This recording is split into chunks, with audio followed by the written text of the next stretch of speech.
Bem-vindo ao canal Cortes Cruz de Cristo. Se você ama ouvir a palavra de Deus, então curta e inscreva-se. A Bíblia diz assim, ele, Jesus, nos dias da sua carne, eu gosto dessa expressão, nos dias da sua carne, está destacando a humanidade de Jesus.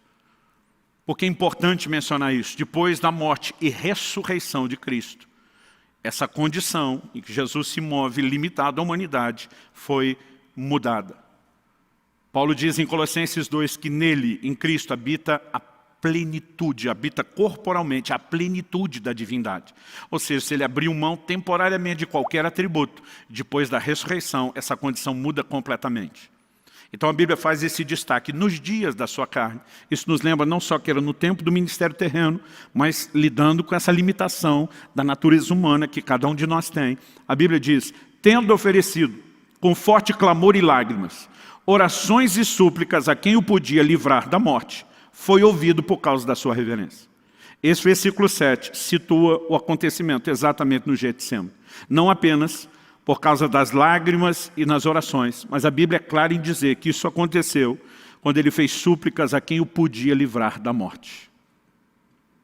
Se possível, passa de mim esse cálice. Essa é a interpretação de Hebreus, que ele estava clamando a quem poderia livrá-lo da cruz e da morte. E a Bíblia diz, ele foi ouvido por causa da sua reverência. Mas olha o verso 8, embora fosse filho, aprendeu a obediência pelas coisas que sofreu.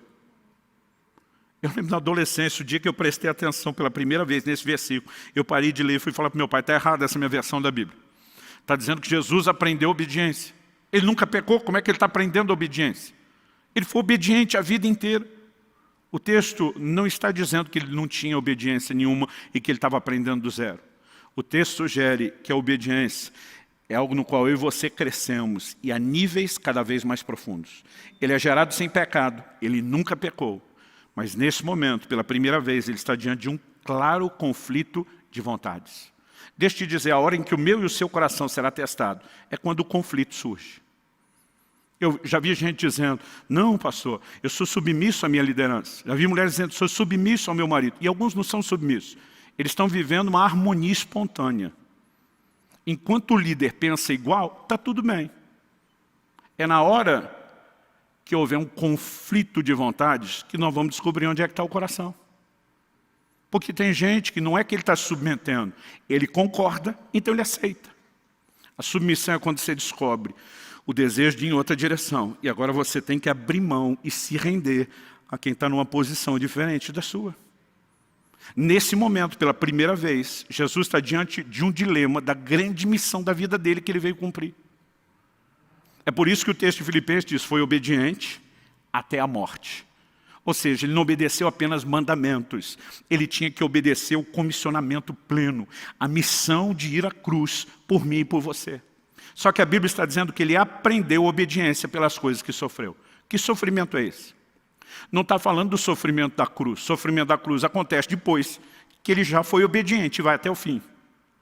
Então está falando desse sofrimento interno, desse conflito que muitas vezes eu e você podemos ter e enfrentar.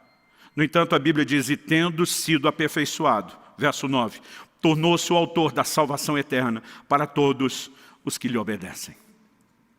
Quando eu olho esse retrato de Jesus, isso para mim expande essa humanidade, aquele conflito que está acontecendo no Getsemane, a um patamar onde nós percebemos se o próprio Jesus, que jamais havia pecado, quebrado um mandamento sequer, ainda está precisando aprender obediência em outros níveis, a pergunta com resposta óbvia é, e nós?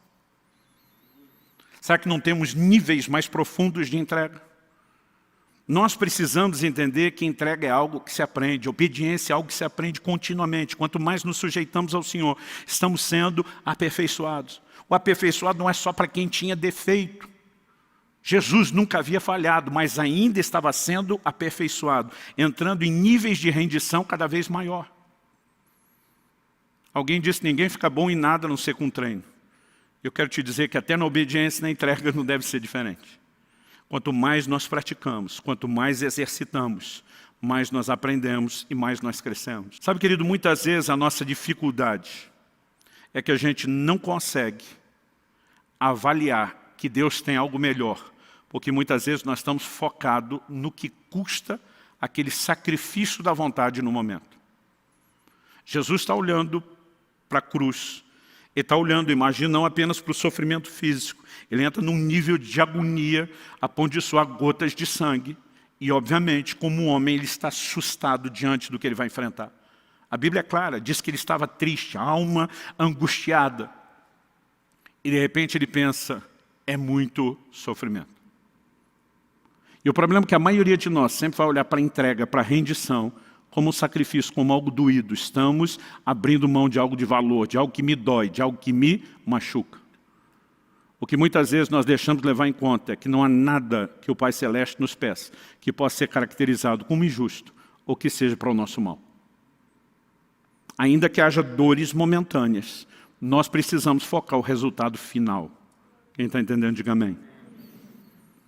Semana passada, a Kelly me acompanhou numa consulta ao ortopedista. Estou na iminência entre a semana e a próxima de fazer uma cirurgia no joelho. A Kelly diz, eu preferia não ter ido com você na consulta. Eu preferia não saber qual era a sua situação e nem o que é que eles vão fazer. Porque à medida que o médico, um irmão nosso em Cristo, começou a explicar o processo, né, a Kelly ficou assustada. Um problema congênito que eu tenho na cartilagem se agravou nos últimos anos. Por conta dele, o osso da junta foi acomodando de forma diferente, foi gerando uma pequena protusão e deformação óssea, o ângulo da perna começou a alterar. Quanto mais alterava, mais piorava a situação do joelho, quanto mais piorava, mais entortava o ângulo da perna. Ele falou, pastor, eu tenho que corrigir a curvatura da sua perna em 15 graus. Isso significa que além de operar o seu joelho, nós vamos fazer uma osteotomia dupla. O nome é bonito, mas traduzindo, nós vamos quebrar 2 ossos da sua perna, o fêmur e a tíbia, para conseguir corrigir a angulação. E não bastasse dizer que vão mexer em cada um do osso de cima e de baixo e no meio, que é o joelho. Ele disse, o senhor vai ter um processo de recuperação lenta.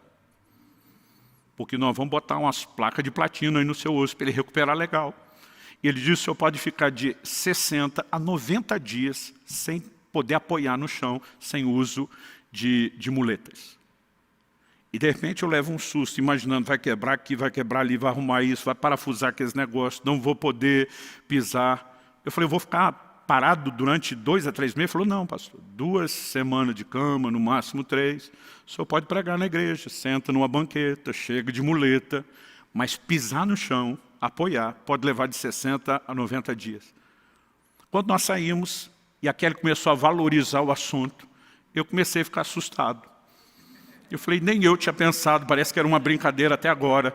E eu comecei a ficar meio tenso com aquele negócio, até que encontrei alguém, fui contar o que ia fazer, a pessoa olhou para mim e ela simplificou com uma frase. Ela disse, pastor, basicamente é aquele negócio, piorar para melhorar, não é?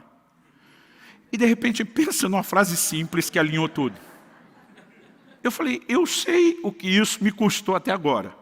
É melhor piorar um pouco agora e ficar bom depois, do que, em nome de não vou piorar um pouquinho e ficar ruim para sempre. E dentro de mim as coisas se resolveu, bora fazer a cirurgia. Por que eu estou dizendo isso? A maioria de nós não entende o que vem depois da entrega, o que vem depois da rendição. A Bíblia diz não apenas que Jesus foi aperfeiçoado, não apenas que ele aprendeu a obediência, mas se tornou autor de eterna salvação para todos. A questão é o que vem depois. E muitas vezes a gente assusta olhando só para aquilo que está na nossa frente e não consegue enxergar o que vem depois. Eu vou, pastor, o senhor quer poder voltar a se exercitar, ter uma vida normal, passar o resto dos seus anos pregando tranquilo? Eu falei, quero. Ele falou, então olha lá para frente.